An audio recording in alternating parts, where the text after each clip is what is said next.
दोस्तों, आज से हम AMU 10+2 के लिए मैथ्स शुरू करने जा रहे हैं और हमारी पूरी कोशिश होगी आपको पूरा कंटेंट प्रोवाइड किया जाए। तो हम मैथ्स स्टार्ट करेंगे इम्पोर्टेंट टॉपिक से और उसमें पहला टॉपिक है अरिथमेटिक प्रोग्रेशन, जिसको शॉर्ट में AP बोला जाता है। पहले बात करते हैं एग्ज़ाम पॉइंट ऑफ व्यू से इसकी इम्पोर्टेंस क्या है। यहाँ से हर साल मिनिमम 1 क्वेश्चन और मैक्सिमम 3 क्वेश्चन पूछ लिए जाते हैं। इसी के साथ मैं आपको एक जानकारी और दे दूँ, AMU मैथ्स में सिर्फ न्यूमेरिकल पे ही फोकस नहीं करता, बल्कि थ्योरेटिकल पॉइंट या कोई इम्पोर्टेंट कॉन्सेप्ट पे बेस्ड क्वेश्चन भी पूछ लेता है। इसलिए जहाँ हमें ज़रूरत लगेगी वहाँ हम थ्योरेटिकल पॉइंट को भी टच करेंगे।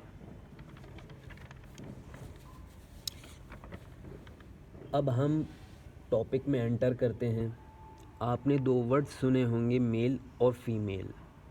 दोनों का अलग अलग मतलब है, लेकिन इन 2 वर्ड्स के लिए हम इन जनरल एक वर्ड यूज़ करते हैं, पर्सन। ऐसे ही 2 अलग अलग वर्ड्स हैं, सीक्वेंस और सीरीज़। दोनों का अलग अलग मतलब है, लेकिन इन जनरल हमें बात करनी हो तो हम एक वर्ड का यूज़ करते हैं, दैट इज़ प्रोग्रेशन। अब हम सीक्वेंस और सीरीज़ इन 2 वर्ड्स का मतलब समझते हैं। सीक्वेंस वर्ड का मतलब आप बहुत अच्छे से जानते हैं।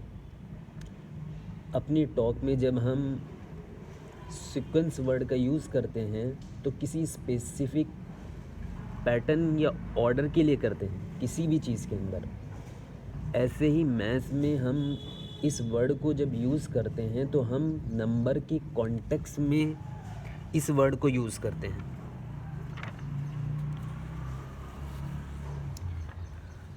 तो मैथ्स में जब हम सीक्वेंस वर्ड का यूज़ करेंगे तो वहाँ पे 2 चीज़ें दिखाई देंगी, स्पेसिफिक ऑर्डर या पैटर्न ऑफ नंबर्स, और हर टर्म सेपरेट होगी कॉमा के ज़रिए से।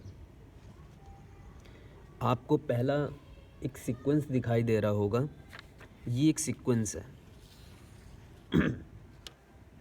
यहाँ आप क्या देख रहे हैं, यहाँ पे 5 नंबर्स हैं और ये एक स्पेसिफिक ऑर्डर या पैटर्न में लिखे हुए हैं। वो पैटर्न क्या है? पैटर्न यह है, हर अगले नंबर को ऑब्टेन करने के लिए पिछले नंबर में स्पेसिफिक नंबर से मल्टीप्लाई किया गया है। अब हम वापस डेफिनेशन पे आते हैं। इस पर्टिकुलर लिस्ट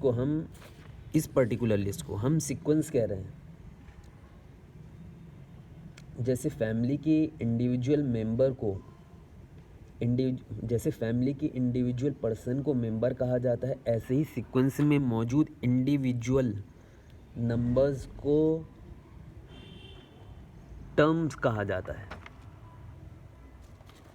तो इस सीक्वेंस के अंदर 5 टर्म्स हैं और हम हर टर्म को सेपरेट करे हुए हैं कॉमा के ज़रिए से।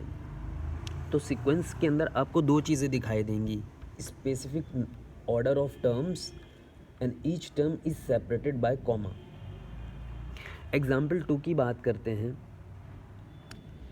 इस सीक्वेंस के अंदर आपको एक पैटर्न दिखाई दे रहा होगा। वो पैटर्न क्या है? हर अगली टर्म को ऑब्टेन करने के लिए पिछली टर्म के अंदर सेम नंबर को ऐड किया गया है। तो मैथमेटिक्स के अंदर हम बहुत सारे तरीक़ों से सीक्वेंस बना सकते हैं। यहाँ हमने सिर्फ 2 ही ऑपरेशन के बेसिस पे 2 सीक्वेंस दिखाए हैं। अब यहाँ एक चीज़ और समझने की है।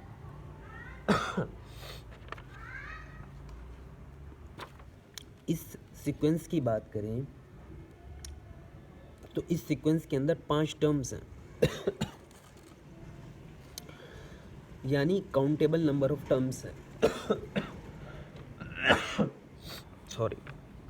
यानी काउंटेबल नंबर ऑफ टर्म्स हैं।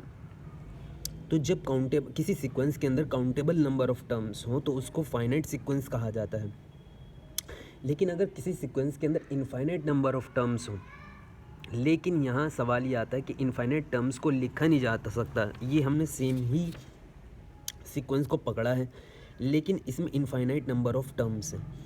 तो इनफाइनाइट नंबर ऑफ टर्म्स को पेपर पे लिखा नहीं जा सकता, तो उसका किसी सीक्वेंस के अंदर अगर इनफाइनाइट नंबर ऑफ टर्म्स हो तो उसके लिखने का स्टैंडर्ड तरीका ये है कि लास्ट टर्म के बाद 3 या 3 से ज़्यादा हॉरिजॉन्टल डॉट्स बना दो।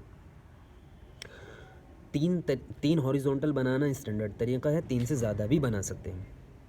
तो इसका ये मतलब वो उस सीक्वेंस के अंदर इनफाइनाइट नंबर ऑफ टर्म्स हैं। तो इस सीक्वेंस के अंदर फाइनाइट नंबर ऑफ टर्म्स हैं, इस सीक्वेंस के अंदर इनफाइनाइट नंबर ऑफ टर्म्स हैं। तो इसको बोला जाता है फाइनाइट सीक्वेंस और इसको बोला जाता है इनफाइनाइट सीक्वेंस। अब हम आते हैं सीरीज पे।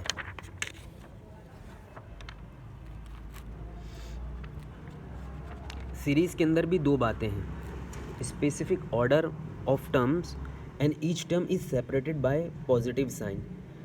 पीछे हमने सीक्वेंस के अंदर भी यही दो बात देखी थी, लेकिन वहाँ हर टर्म सेपरेट थी कॉमा के ज़रिए से, यहाँ पे हर टर्म सेपरेट होगी पॉजिटिव साइन के ज़रिए से।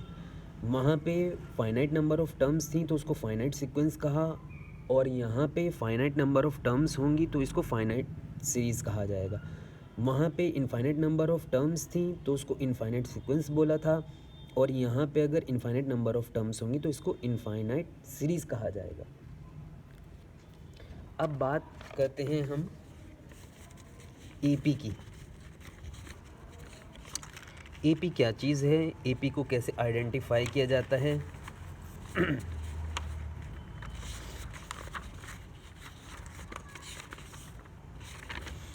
यहाँ पे आपको एक सीक्वेंस दिखाई दे रहा होगा, इसकी जगह सीरीज़ भी लिखी हुई हो सकती है।